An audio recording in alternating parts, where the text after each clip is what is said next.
அனைவருக்கும் வணக்கம். மே 5ஆம் தேதி புதுக்கோட்டையில் உள்ள வடகாடு என்ற இடத்தில் முத்துமாரியம்மன் கோயில் திருவிழா நடந்தது.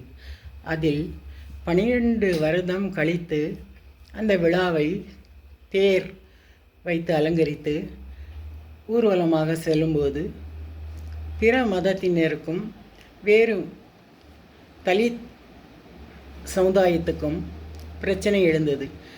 அதில் பிற மதத்தினர் வந்து தலித் வீடுகளை சேதப்படுத்தி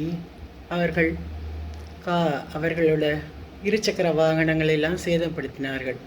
அந்த பிரச்சனை நடந்த உடனே போலீஸ் வந்து அவர்களுக்கு 300 பேர் வந்து தாக்கினார்கள் அந்த குடும்பங்களை, தலித் வசிக்கும் வீடுகளை. ஆனால் 13 பேர் மேல்தான் வன்கொடுமை சட்டப்பிரிவில் கேஸ் போட்டு போலீஸ் எடுத்தது நடவடிக்கை. இவர்கள் கோர்ட்டுக்கு சென்றார்கள். கோர்ட்டுக்கு செல்லும்போது நீதிபதிகள் என்ன சொன்னார்கள்? எல்லோருக்கும் பொதுவானது சாமி, ஒரு சமுதாயத்தினர் என்று குறிப்பிட முடியாது, எல்லோருமே சாமி கும்பிட வரலாம் என்று சொல்லி சமாதானப்படுத்தினார்கள்.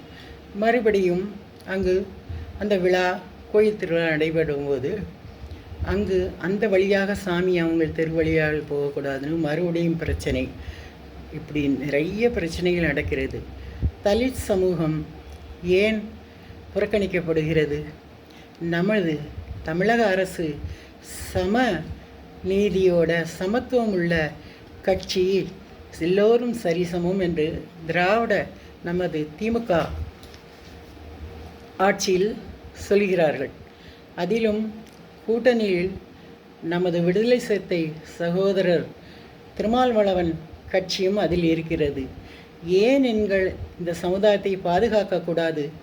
ஏன் அவர்களுக்கு இந்த கொடுமை நடக்கிறது? அவர்கள் மனிதர்கள் தானே. அவர்கள் சாமி கும்பிட, அவர்கள் இந்துக்கள் சாமி கும்பிட எல்லோரும் ஒரே இடத்துக்கு தான் வருவாங்க. ஏன் இப்படி ஒரு பிரிவினை? இதை எல்லோரும் பேசி தீர்த்து இதுக்கு ஒரு பிரச்சனையை முட்டுக்கட்டை கொண்டு வாருங்கள். அவங்களை நிம்மதியாக வாழ விடுங்கள். அவர்கள் மக்கள் தானே. அவர்கள் நமக்கு ஓட்டு போடுகிறார்கள் ஜனநாயக நாட்டில்.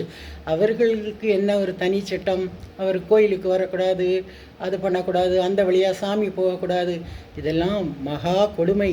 ஆகையினால் சீக்கிரமாக நல்ல முடிவு வரும் நீதிமன்றத்தில் என்று நினைக்கிறேன். இந்த தவறுதலை இனிமேல் செய்யாதீர்கள். கோயில் வழிபாடு தலங்கள் அனைவருக்கும் சொந்தம். யார் வேண்டாலும் போகலாம், யார் வேண்டாலும் சாமி கும்பிடலாம், வழிபாடு செய்யலாம் என்று தீர்ப்பு வர நான் இறைவனை பிரார்த்தித்து கொண்டிருக்கிறேன். வணக்கம், நன்றி. பாரத் மாதா கி ஜெய்.